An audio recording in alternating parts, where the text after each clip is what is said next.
Today's algebra topic is called factoring trinomials by grouping. In this lesson, we're going to see what happens when the value of a is greater than 1 and the product sum method won't work.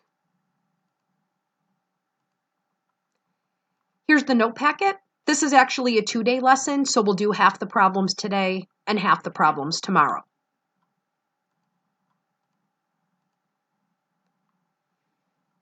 In the factoring of trinomials that we did prior to this lesson, we used a method called product sum.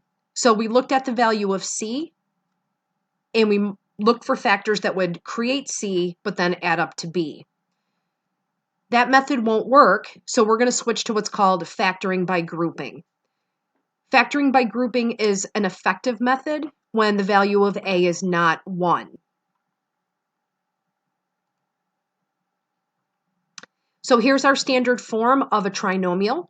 We have it set up so the largest exponent is first, and then the next largest exponent until we get to the constant. Here's an example of trinomial factoring that we have looked at in the past few lessons. We can see that the value of a is 1. Even though they don't write it, we just understand that it is 1. Today, our examples will look more like this. The value of a in this case is 4. So knowing that a is greater than 1, I cannot use the methods that I've had in the past. We can try those methods, but they'll require a lot of trial and error.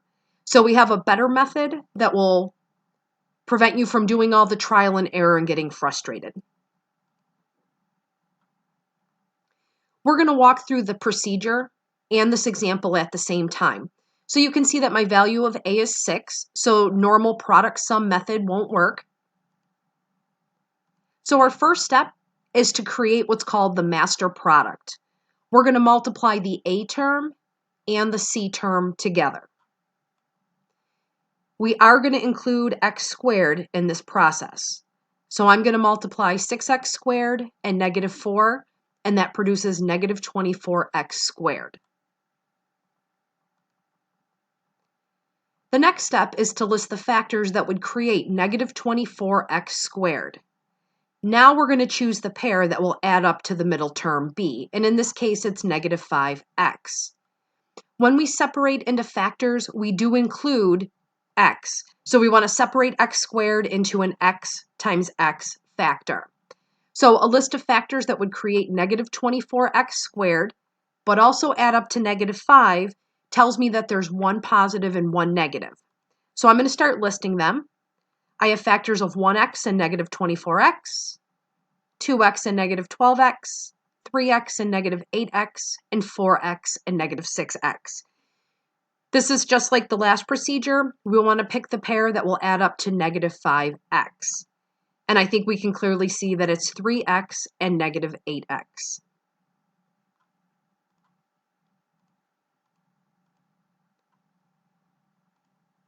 Now, since I know that those are the two factors I want, I'm going to rewrite the trinomial as a polynomial with 4 terms. Instead of writing it with -5x, I'm going to insert plus 3x and -8x that I just obtained in the factoring process.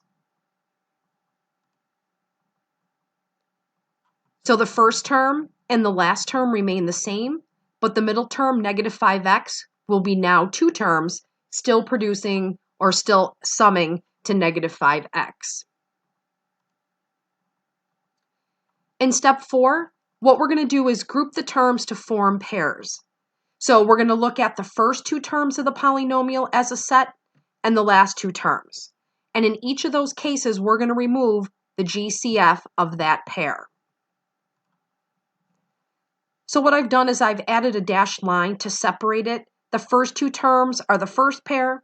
The last 2 terms are the second pair. So now what I want to do is look at 6x squared and plus 3x. What is the GCF there? And I'm going to remove it. So 3x is common to both.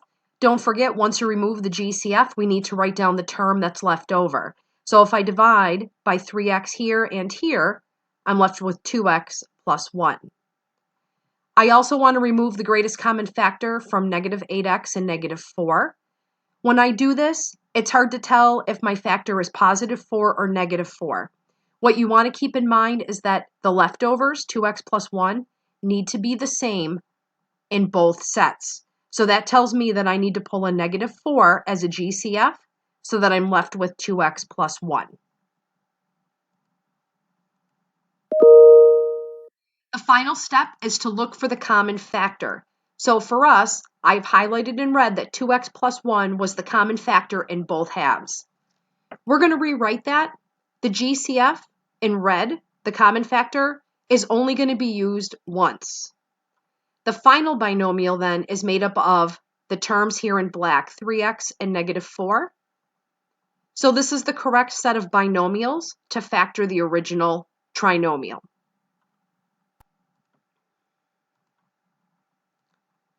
The process might seem long, but once we get into it, it's actually fairly quick. So again, we're going to find the master product by multiplying 4x squared and 6. And remember, you can stop the video at any point if you want to try these on your own. My master product is positive 24x squared, and I can see the middle term is positive 11. That tells me that both the signs on the factors are positive. So we're going to make a list. These are very similar to what we saw in the last example. We want the pair that adds up to positive 11x. And I see that's 3x and 8x. We're going to take the original trinomial and we're going to rewrite it. And we're going to write the middle term 11x as a sum of 3x and 8x. It doesn't matter if positive 3x or positive 8x comes first in the new sequence, but I try to group them so that it's easier to remove a common factor.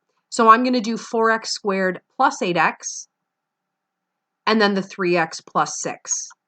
So remember, you can pause this. You want to pull the greatest common factor from the first half, and then from the second half, but we want the leftovers to be identical. So from the first part, it's 4x, and it will leave x plus 2 behind. From the second half, we're pulling a 3 as a common factor, also leaving x plus 2 behind. So your final answer will combine x plus 2, which was common to both pieces, and then the remaining 4x plus 3.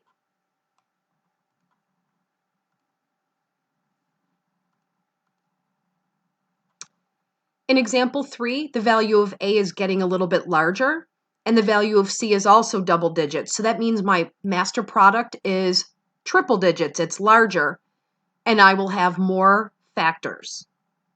So remember, if you want to pause it, make a list of factors. We want the pair to add up to negative 43x. That tells me that there's going to be 2 negative factors. And I've made a list of them here. The pair that adds up to negative 43x is negative 8x and negative 35x. So I'm going to take my original trinomial and write it as 4 terms.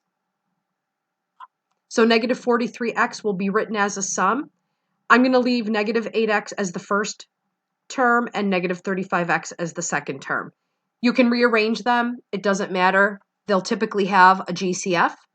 So the first pair, their common factor is 2x. And that leaves behind 5x minus 4. Remember, I want to see 5x minus 4 show up over here on the second half. So that means I have to pull a negative 7. You'll know if the sign is wrong on your second GCF by examining the leftovers. So my final answer will be the binomial of 5x minus 4 and 2x minus 7.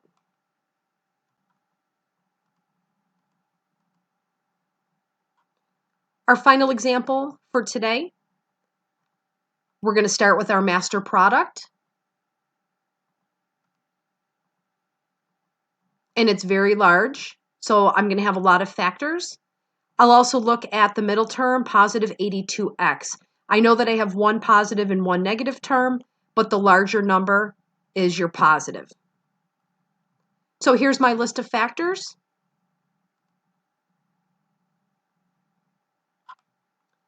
I'm going to select the pair that adds up to 82x. And we have negative 8x and 90x. So I'll take my original trinomial and rewrite it as 4 terms. I think it makes sense to put the 90x in front with the 9x squared. So the greatest common factor for the front half is going to be 9x, and that'll leave behind x plus 10. Again, the GCF in the second half could be positive 8 or negative 8.